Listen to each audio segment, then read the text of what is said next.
Testing 1 2 3 1 2 3. Time for another Indomitus conversion video, and in this one we're going to convert the Necron Canoptek Reanimator, and it's coming right up. Necrons! Nick speaking, and welcome to this video. And if you're new to the channel and you want to learn about Necrons and more, then please subscribe and hit the bell button to turn on all notifications so you don't miss an upload. Right, continuing on with converting the Necron half of the Indomitus box set with no extra bits, just using the models that come in the set, and today it's time for the Reanimator. Now, all of the videos in this series have been recorded in clips from start to finish, so you get to see my thought process and the conversion as it takes place. Now, sometimes when you look at a model to do a conversion, you look at it and think, how am I going to do this? This looks impossible.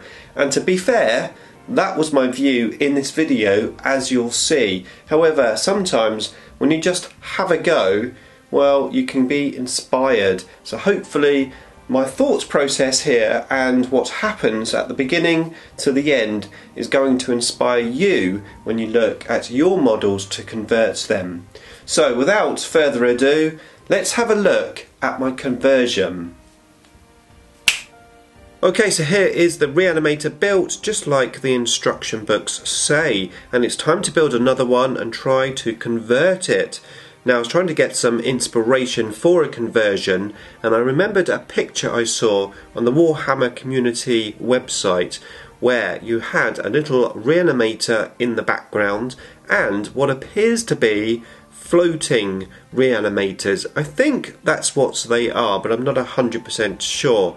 However, I really liked this image and I thought it would be pretty cool if I could make this guy float in the air, and that would mean moving the legs in a more upward position, because I wouldn't want to make it too tall, or at least taller than the original model is, just for gaming purposes. I mean, I could put him on a massive flying stand, but like I said, for gaming purposes I want him to be the same height. Now, I already knew that I was going to cut all of the material off of the base here and use my own material on the base, probably some rocks and crystals, etc. So that was always going to happen. So I thought, well, if I'm cutting that off, try to reposition the legs and have it floating. That was my original idea. So I had a very close look at this miniature to see if I could work out how I can cut and maybe repose some of these pieces. And I have to be honest with you, I think this model here is going to defeat me because the model is so detailed and comes in two large bits. It's going to be very difficult to actually cut and reposition stuff. Now, I have seen some pretty cool conversions. I saw one conversion where he had him this way on a flying stand. I didn't like that personally myself, but it was pretty cool to see, and just shows you that obviously a lot of people do have some very good imagination. However, I have to say, this model here, I think, has stumped me. I mean, I've been looking at all of the pieces, including their head, but even just sort of cutting this and trying to rotate it, you've got all of the wires coming in. There's not a great deal you can do with these ball joints, because the plastic which sort of comes over the ball joint would have to be cut off, and then, okay, I could potentially cut it off, maybe green stuff it all back in, but it's going to be for just a minor movement, and you're going to have to do that on all of the ball joints as you move them. So I'm going to be honest with you, I've been defeated by this, and I think all I'm going to do is change the terrain up on the feet. Now, for reference, I haven't actually glued these side sections on just for painting purposes. They are literally just pushed into place. But what I have been doing is cutting all of the pieces off of the sprues and cleaning up the mould lines. However, I had a bit of an accident. I don't know how it happened, but the arm actually broke off of this piece just here. What I had to do is drill a little hole out and put a paper clip in. I've drilled a hole out in the missing arm, which is here, and of course this just pushes into place. like so. I haven't glued it yet because I wanted to show you. However, the section that has broken isn't a ball joint, so it's not like I can glue it back on at an angle, because this is supposed to be one straight piece. So yeah, that's happened.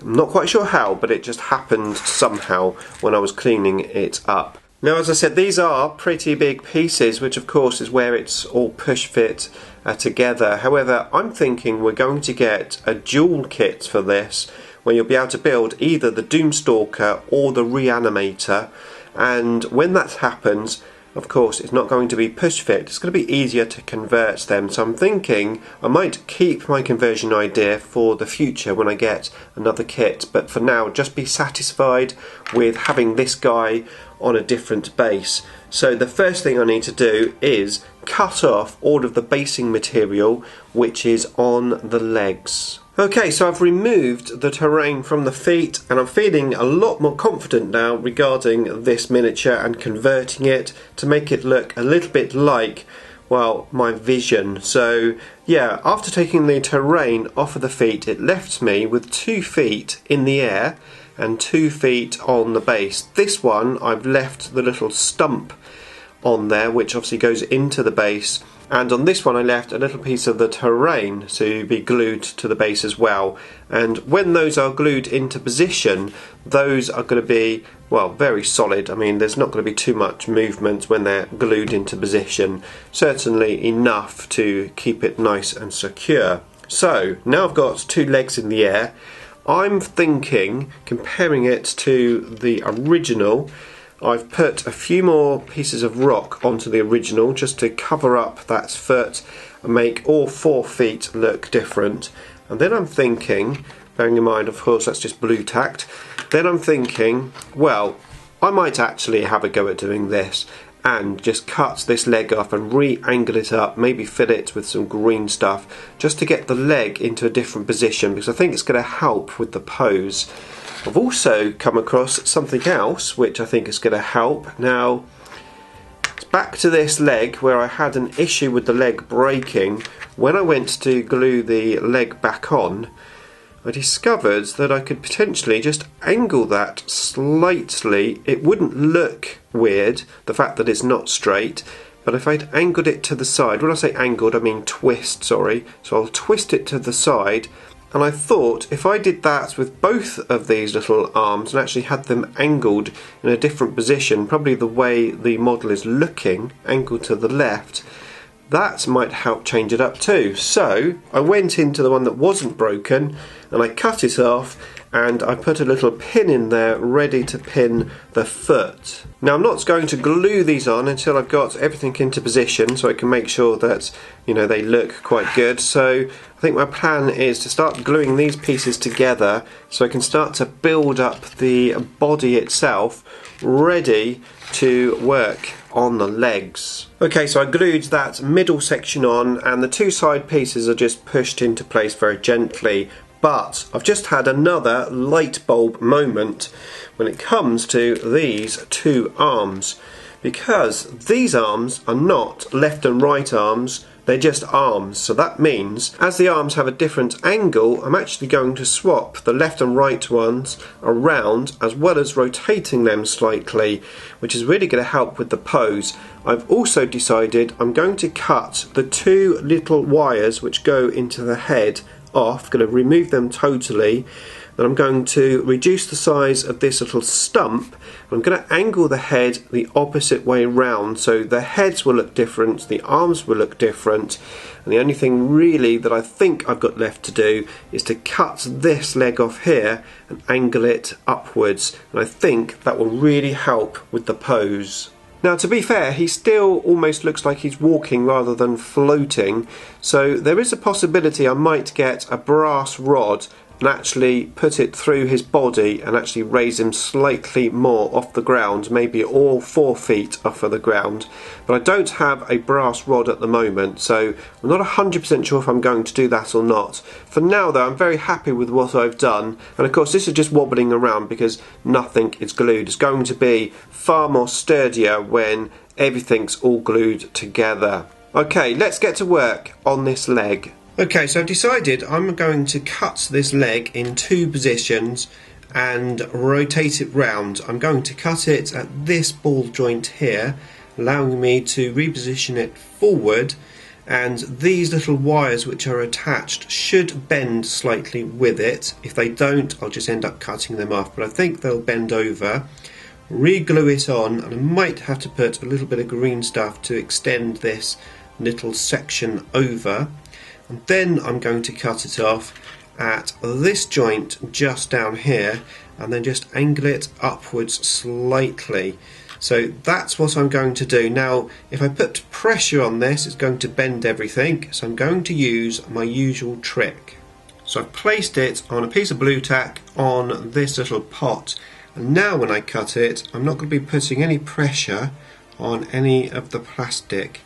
So I'm going to just very gently push the knife in and just cut it in the little groove. Now we might have to just reshape it slightly after I've cut it, and as you can see I'm just gradually doing it. I'm not rushing this, and we've got 2 sort of angled sections, so it's difficult for me to come round and do it that way, so we are going to have to do it like this. Just cutting it in just very slightly. There we go, you can see it, I'm just getting through. Like I said, I don't want to damage or bend anything, so 1 bit at a time. There we go. Now of course that's not going to come right off because you've got the wire there. But I'm going to do exactly the same now on this bottom joint. Okay, so that is done, and I've glued them back into position. I've got some repair work to do with some green stuff. The little cable at the back there just split at the bottom. I'm going to fill that with green stuff and just tidy up the 2 joints as well. But the leg itself is looking a lot different than the original, so that's really going to help with the pose. And I've been working on the head, angling the head in the opposite direction. I just cut the little wires that join the head to the body off, and then I placed the head at an angled position. I managed to get the wire at the top into the head, but the bottom one I just had to take off. But with the head in the opposite direction, the leg in the air, and with these arms in different positions, well, it should look totally different. Okay, so I just did some green stuff work, basically just filling in the gaps and just tidying it up. I do have a couple of videos on how to use green stuff if you need some tips and ideas, or even just some general information regarding green stuff. I'll link you up to those videos at the end of this one, and of course all that's left for me to do now is glue this all together. Okay, of course when I say glued together, these side sections are just pushed into position because it's going to be easier to paint. However, I have now glued the 2 little tentacle arms in between his body, and they are glued into a different position, so he's definitely looking different. But I still feel like he's walking, even though he looks very cool. I do feel like he's walking still. So my plan is I'm going to go to this back leg, which is already in the air. It's not actually on the base, but it looks like it's on the base because it's quite close. And I'm going to cut it and reposition it in an upwards position.